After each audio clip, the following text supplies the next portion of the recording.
কিন্তু ধানের শীষের বাইরে আমাদের নৌকা নাই। ধানের শীষের বাইরে কেউ দাঁড়িপাল্লাতে ভোট দেওয়ার কথা বলে সেখান থেকে সুস্থ হয়ে বাড়িতে ফিরে আসবেন বিএনপি নেতা কর্মীদের কাছ থেকে, আমার তো সেটা মনে হয় না। আপনার মতো কপটদকহীন একটা কাপুরুষ গত 16 বছরে এই বক্তব্য দিতে পারেন না। বিএনপির বাহিরে দাঁড়িপাল্লায় কেউ ভোট দিয়ে সুস্থ শরীরে বাড়ি ফিরবে এমনটা মনে করেন না হাবিবুর রহমান হাবিব সাহেব, যিনি বিএনপির চেয়ারপারসনের উপদেষ্টা। আমার কেন জানি মনে হচ্ছে যে চেয়ারপারসনের উপদেষ্টা পদবীধারী যারা, তাদের সবাইকে এখন কম বেশি ভীমরুতিতে পেয়েছে। দর্শক, এতক্ষণ পর্যন্ত আপনারা ভিডিও টাইটেল ও থাম্বনেল দেখে বুঝে গিয়েছেন এবং ভিডিওর ইন্ট্রোতে বুঝে গিয়েছেন যে আজকে কোন বিষয়ে কথা বলতে চাচ্ছি। দেশের বর্তমান বৈশ্বিক যেই পরিবর্তন কিংবা দেশের বর্তমান যেই পরিস্থিতি, সেই পরিস্থিতি নিয়ে আজকের মূল ভিডিওটি। ধৈর্য সহকারে দেখতে থাকুন সম্পূর্ণ ভিডিওটি। আর এরকম নিত্য নতুন ভিডিও পেতে অবশ্যই চ্যানেলটিকে সাবস্ক্রাইব করে পাশে রাখা বেল বাটনটি অন করে দেবেন। যদি আপনাদের কোনো মতামত থেকে থাকে অবশ্যই জানাবেন কমেন্টস বক্সে। তো চলুন দর্শক, একের পরে এক গুরুত্বপূর্ণ ভিডিওটি আমরা দেখে আসি। আমি মনে করি যত চেষ্টাই করি না কেন, কেউ কেউ দূরে থাকতে পারে, কিন্তু ধানের শীষের বাইরে আমাদের নৌকা নাই।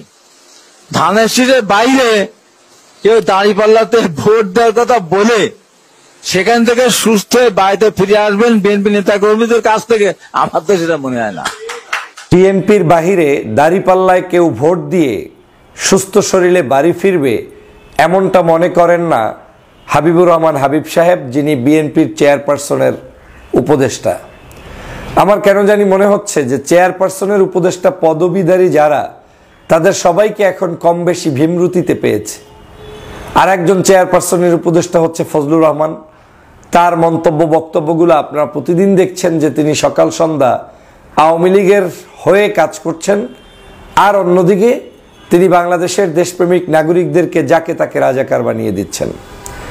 হাবিবুর রহমান হাবিব ভাইয়ের সাথে বেশ অনেক টকশো হয়েছে।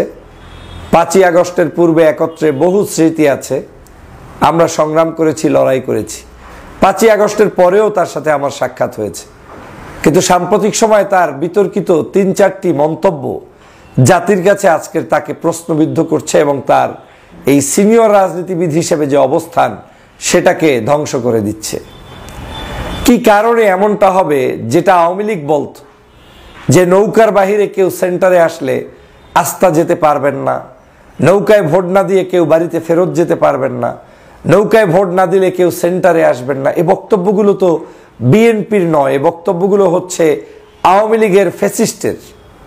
অথচ এই বক্তব্যের বিরুদ্ধেই লড়াই করেছে গত 16 বছর জাতীয়তাবাদী দল, জামাতে ইসলাম, বাংলাদেশের সিংহভাগ রাজনৈতিক দল যারা দেশপ্রেমিক। কিন্তু হঠাৎ করে কেন ওই একই চরিত্র বিএনপির পরিচয়ে নেতারা তাদের মুখ থেকে এখন বের করার চেষ্টা করবেন? হাবিবুর রহমান হাবিব সাহেব বিএনপির চেয়ারপারসনের উপদেষ্টা, একজন সিনিয়র সম্মানিত ব্যক্তিত্ব। তার মুখে যদি এই বক্তব্য এখন আসে যে বিএনপির বাহিরে কেউ যদি জামাতে ভোট দেয় সে আস্থা শরীর নিয়ে বা সে সুস্থভাবে বাড়িতে ফেরত যেতে পারবে বলে তিনি মনে করেন না, তার মানে তিনি মনে করেন যে এই মানুষগুলো আক্রান্ত হবেন, এই মানুষগুলোর কোনো অধিকার নেই। তাহলে গণতন্ত্রে কি অন্য যে কোনো একজন ব্যক্তি একটা ভোটও যদি সে পায়, তার উপরে আক্রান্ত করার কিংবা তাকে নিরাপত্তা না দিয়ে তার উপরে জুলুম করার অধিকার কি আপনার আমার আছে? নাই। যে 16টি বছর রাজনীতির শেখ হাসিনা নষ্ট করেছে, তার বিরুদ্ধে কথা বলেছে বিএনপি। আজকে সেই বিএনপির নেতা পরিচয় দিয়ে যদি আজকে বলা হয় যে জামাতকে ভোট দিয়ে সে সুস্থ শরীরে ফেরত যেতে পারবে না, এটা কি কোনো গণতন্ত্রের ভাষা হতে পারে? এবং এটার পক্ষে বলার কারণে আপনি কাউকে জামাত ট্যাগ লাগিয়ে দিবেন, কাউকে রাজাকার ট্যাগ লাগিয়ে দিবেন। এই হচ্ছে বাংলাদেশ।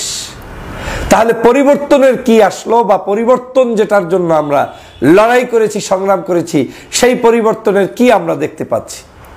বাংলাদেশে আওয়ামী লীগবিহীন নির্বাচন হলে বাংলাদেশে স্বাভাবিকভাবেই জনগণ বিএনপিকে ভোট দিবে, জামাতকে ভোট দিবে, ইসলামী আন্দোলনকে দিবে, এনসিপিকে দিবে, গণ অধিকারকে দিবে, আরো যত পার্টি আছে যাকে খুশি তাকে ভোট দিবে। ভোটের মাঠে আপনি তো নিয়ন্ত্রণ করতে পারেন না। তাহলে আপনি এই বক্তব্য দেওয়ার মধ্য দিয়ে বিএনপি একটি বহুদলীয় গণতন্ত্রের রাষ্ট্র প্রতিষ্ঠার দল হিসেবে যে ক্লেইম করেছে নিজেদেরকে, শহীদ রাষ্ট্রপতি জিয়াউর রহমান বাংলাদেশে যখন আওয়ামী লীগ বাকশাল কায়েম করেছে, যখন বাংলাদেশের মানুষের অধিকার ক্ষুণ্ণ করেছে, পত্রপত্রিকা বন্ধ করেছে, রাজনৈতিক দল নিষিদ্ধ করেছে, সেই সময় তিনি ছিলেন বহুদলীয় গণতন্ত্রের প্রবক্তা। তিনি ছিলেন বাংলাদেশের মানুষের অধিকার ওপেন করে দেওয়ার একজন মহানায়ক। আজকে তার দলের একজন নেতা যদি এখন এই বক্তব্যগুলো দেয়া শুরু করেন, তাহলে আপনার দলের বাকি নেতাকর্মীদেরকে কিভাবে নিয়ন্ত্রণ করবেন? গত কয়েকদিন আগে বলেছেন কি জানি, দুই পার্টির একই বিষ, হ্যাঁ, নৌকার ধানের শীষ। এই যে মন্তব্য যদি কেউ করে, তার জিহ্বাটা টেনে কেটে ফেলে দেওয়ার জন্য আপনি নির্দেশ দিয়েছেন। আপনার খুব ক্ষুব্ধ মানসিকতা থাকতে পারে যে আপনি নৌকার সাথে ধানের শীষ মিলানো ঠিক হবে না। আমিও বলছি না, অবশ্যই ঠিক হবে না। আওয়ামী লীগ ফ্যাসিস্ট, তার সাথে বাংলাদেশের কোনো রাজনৈতিক দলের সাথে বিন্দুমাত্র তুলনা দেওয়ার সুযোগ নেই।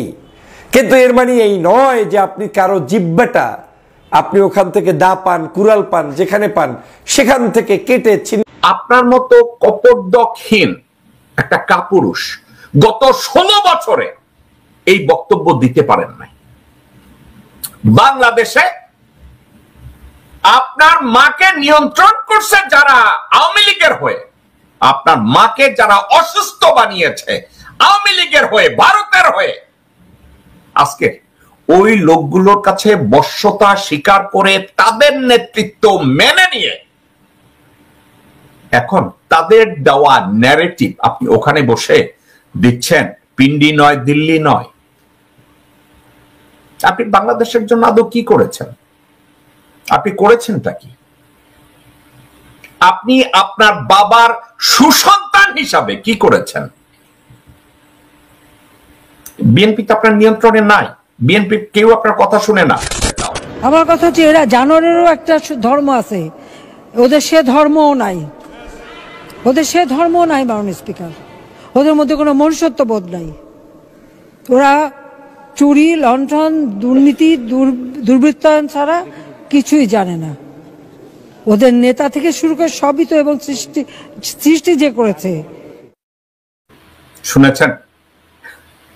ওদের ভিতরে কোনো মানবিকতা কাজ করে না, ওদের ভিতরে কোনো ঈমান কাজ করে না, ওদের ভিতরে কোনো দেশপ্রেম কাজ করে না। ওদের ভিতরে শুধু কাজ করে নেমোখারামি, বেঈমানি, দেশদ্রোহিতা, মুনাফিকি, ফাসিকি, এগুলো ওদের মধ্যে কাজ করে।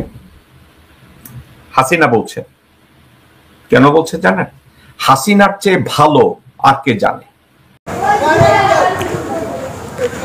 দর্শক, এতক্ষণ পর্যন্ত আপনারা যে সকল নেতার বক্তব্য শুনছেন, তাদের সম্পর্কে আপনাদের অবশ্যই সকলে জানা আছে। তবুও আপনাদের মতামত অবশ্যই আমরা কামনা করছি। জানাবেন কমেন্টস বক্সে তাদের এই বক্তব্যের সাথে আপনার কতটুকু একমত। আবারও পুনরায় বলে দিচ্ছি দর্শক, এরকম নিত্য নতুন ভিডিও পেতে চ্যানেলকে সাবস্ক্রাইব করে রাখবেন। আর আমাদের ভিডিওটি ভালো লেগে থাকলে একটি লাইক দিয়ে দিবেন।